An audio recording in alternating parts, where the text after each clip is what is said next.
Hello, this is Susan Cook with The American Dream and your host with Explore My Town, Valdosta. And I'm here again with Spring Henry with Meadow Mortgage. And we're going to talk to you again about the VA loans, misconceptions. This is another part of our series on educating the buyers out there on some of the misconceptions that happen around VA loans. So, Spring, after our last one, Spring came up with another point of income in the BAH or the housing entitlement that active military gets. Yes, and I just wanted to point out that some of that housing income can possibly be included to qualify for the loan. And a good loan officer will look at that, look to see how long that income is guaranteed to continue based on orders, and try to work that income in to help the client qualify for the loan. So I just kind of wanted to correct myself a little bit from before. That was from the reserves, how much reserves you might need in your checking account. So the assets can fluctuate, but you do need someone who is creative, especially in this market.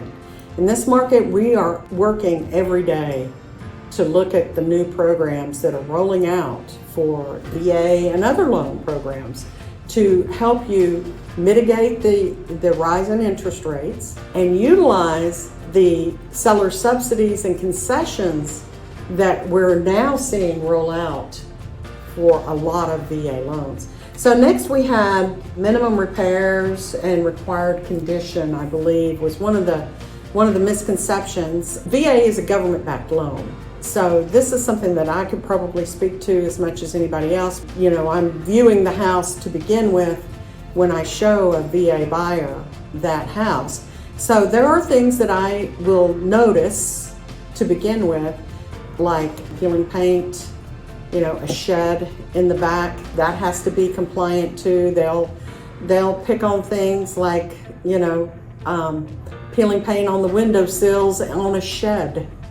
They'll want that repainted. So there's all kinds of things. The point is that these required repairs, condition repairs that are pointed out sometimes by the real estate agent or the appraiser are there to protect you to having a safe and comfortable home that you aren't financially burdened with. Right. It's the government looking out for your best interest as a veteran. Right. And they take it very seriously. They do take it very seriously. And that is the reason why. So a lot of sellers will say they don't want a VA loan.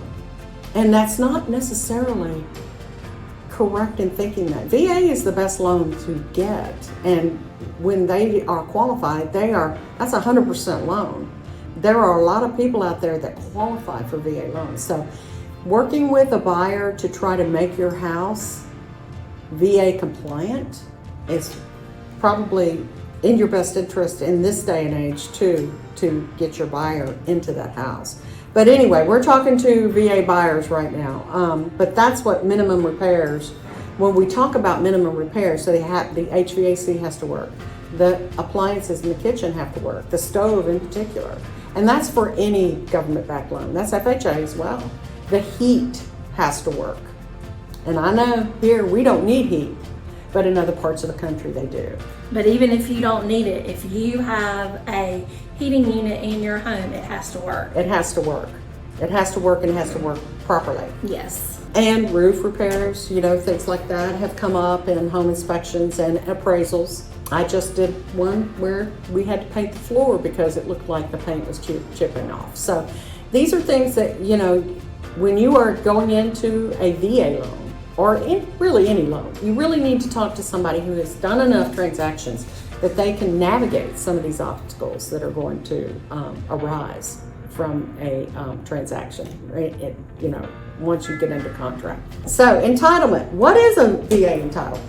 And we're just talking about this. So entitlement is what the government entitles you to as a veteran. It is what it says.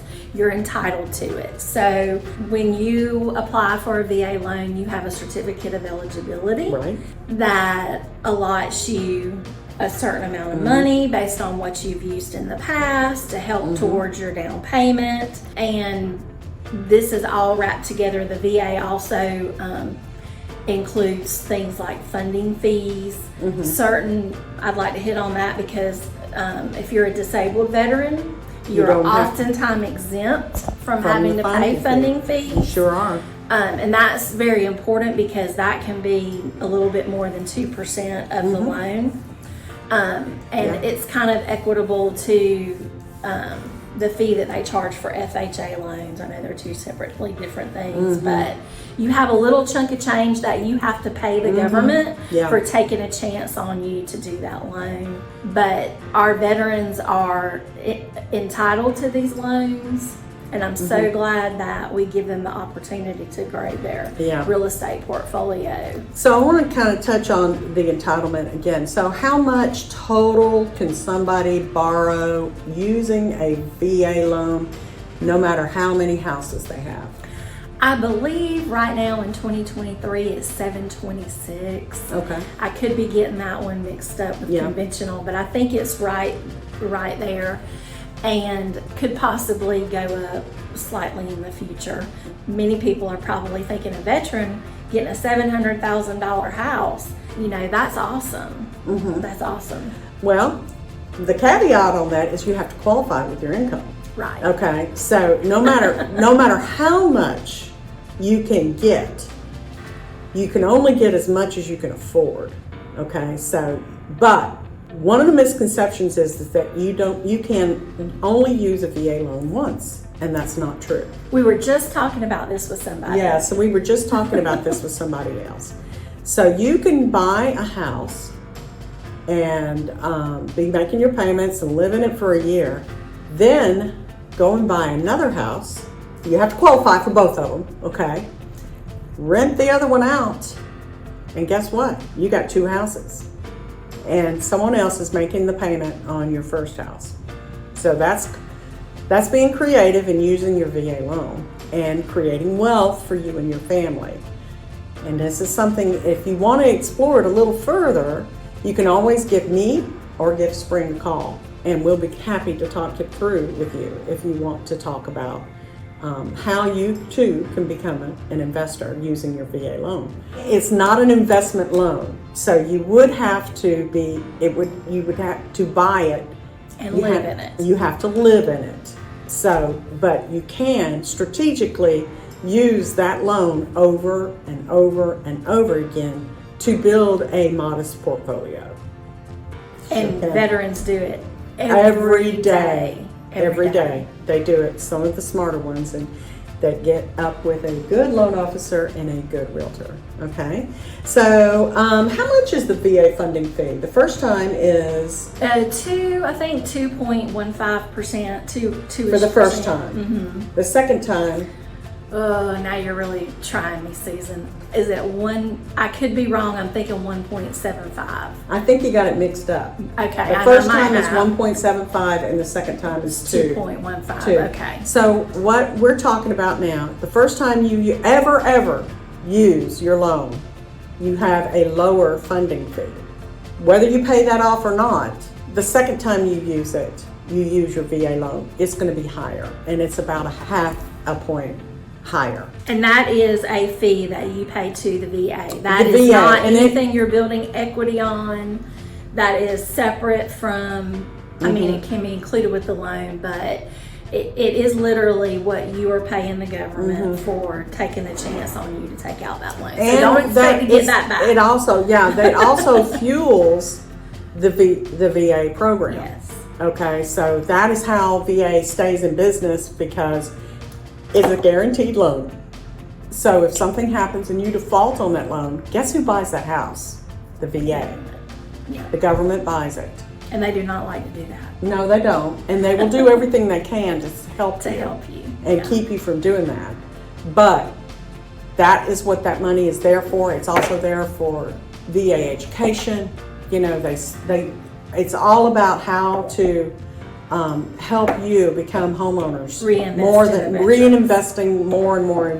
So it's not a bad thing. Okay, right. The VA funding fee is It's well worth it. It's Still well worth makes it it and be well the best used. loan on the Well market. used. Hands down, you can't beat a VA loan if that Right. if you can qualify for it.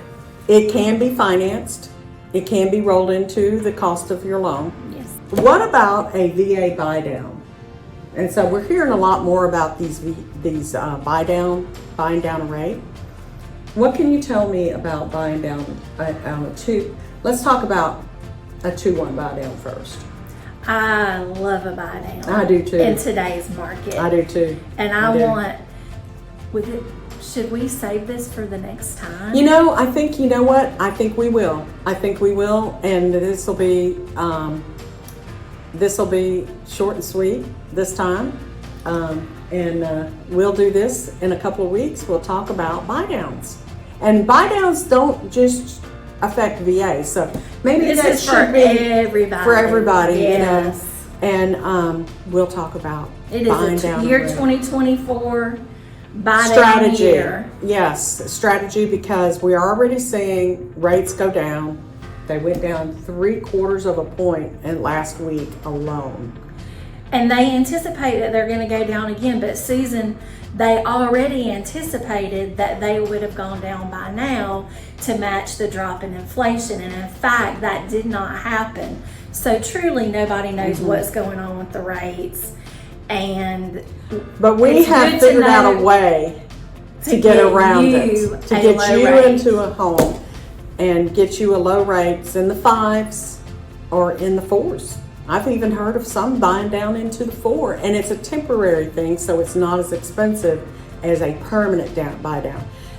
But here's the thing. I'm excited about this. I am too. We're going to really talk about this, and I'm going to tell you a little bit more about what I am seeing out in the marketplace, and we will go from there. Bye-bye for now, and Thanks for having we'll me. see you the Bye. next time, Spring. Take care.